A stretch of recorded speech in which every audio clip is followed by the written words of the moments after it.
तर अजित पवार यांच्या विमान अपघाताला आता 3 महिने पूर्ण झालेले आहेत आणि रोहित पवार यांनी पुण्यामधल्या सीआयडी कार्यालयामध्ये आज भेट दिली. मात्र यावेळी तिथं कुणीच उपस्थित नव्हतं असं त्यांनी सांगितलं. पुढच्या वेळेला आम्ही आलो आणि इथं कुणीच नसेल तर थेट रिकाम्या खुर्चीलाच माहिती देऊ असा टोला लगावत रोहित पवार यांनी आपला संताप व्यक्त केला.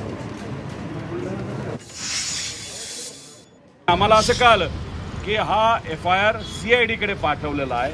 आता CID कडे पाठवत असताना शब्दाचा खेळ खेळतात असं आम्हाला कळलं.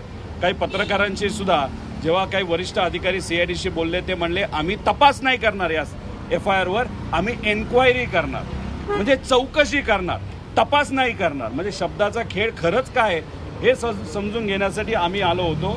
पण इथं दुर्दैवाने कुणीच भेटलं नाही. न खालचे अधिकारी सुद्धा तिथं या विषयाच्या बाबतीत अपडेटेड होते. असं अपडेटेड कुणीही व्यक्ती दुर्दैवाने इथं आम्हाला आढळलं नाही.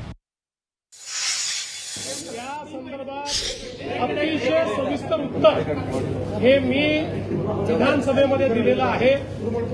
सगळ्या नियमासहित कायद्यासहित उत्तर दिलेलं आहे.